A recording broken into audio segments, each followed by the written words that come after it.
घर हमें सबके लिए एक व्यवस्था का नाम है।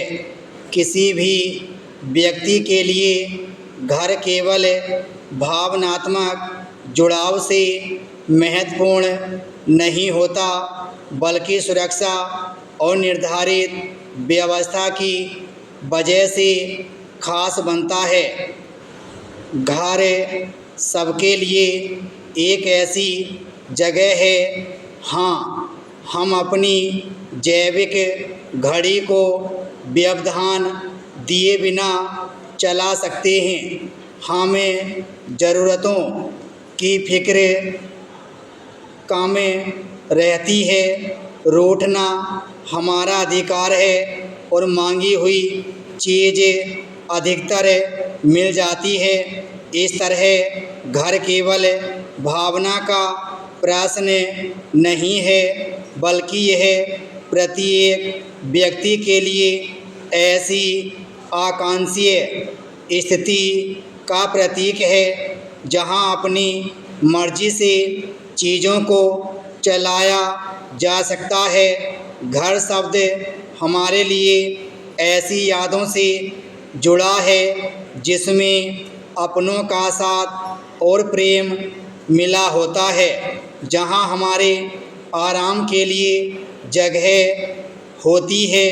भले ही हम कितने ही मकान बदल लें, घर बदल लें, लेकिन अधिकतर लोगों के लिए घर का अर्थ ऐसा परिवेश है जिसमें उनका बचपन गुजरा होता है, जिसमें वे बड़े हुए होते हैं, क्योंकि इसी समय में हम अनुभवों को प्रथमतया और तीव्रता से महसूस करना सीखते हैं। इस प्रक्रिया में जो परिवेश और व्यवस्था हमारे साथ चलती है वह घर है। इसलिए घर बचपन की सबसे मूलभूत ज़रूरतों में से एक होती है। घर एक ऐसी जगह है जहां इंसान तैयार किए जाते हैं।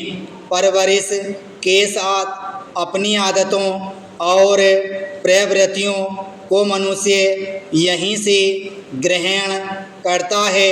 घर केवल सुविधाओं के लिए नहीं होता, बल्कि यह सीखने के लिए और बहुत कुछ अर्जित करने के लिए भी होता है। यह केवल हमारे सुविधाजनक घेरे तक सीमित नहीं होता, यह मन माफिक माहौल न मिलने पर अनुकूलन के लिए तैयार भी करता है। यह ध्यान रखना चाहिए कि घर सबके लिए एक जैसा नहीं होता। बच्चों के लिए घर के जो मायने हैं वही माता पिता के लिए नहीं रहते। घर नाम की जिस व्यवस्था के बारे में इतना कुछ कहा जाता है वह घर बच्चों वाले अर्थ का घर है। माँ पिता के लिए तो यह घर जिम्मेदारी बन जाता है। इस व्यवस्था को चलाने में जो लोग अपनी ऊर्जा खर्च करते हैं उनके लिए घर का मतलब बेफिक्री नहीं होकर हाड़ तोड़ मेहनत है। वे बच्चों के लिए घर को घर बनाए रखने के लिए सदैव प्रयासरत और चिंतित रहते हैं। इन सब में घर नाम की व्यवस्था प्रत्येक सदस्य के साथ कैसे अलग अलग व्यवहार करती है, इस पर गौर करना जरूरी है। घर एक लड़की और लड़के के लिए भी बराबर नहीं होता। यह बड़े और छोटे के लिए एक जैसा नहीं होता। विराम स्टॉप।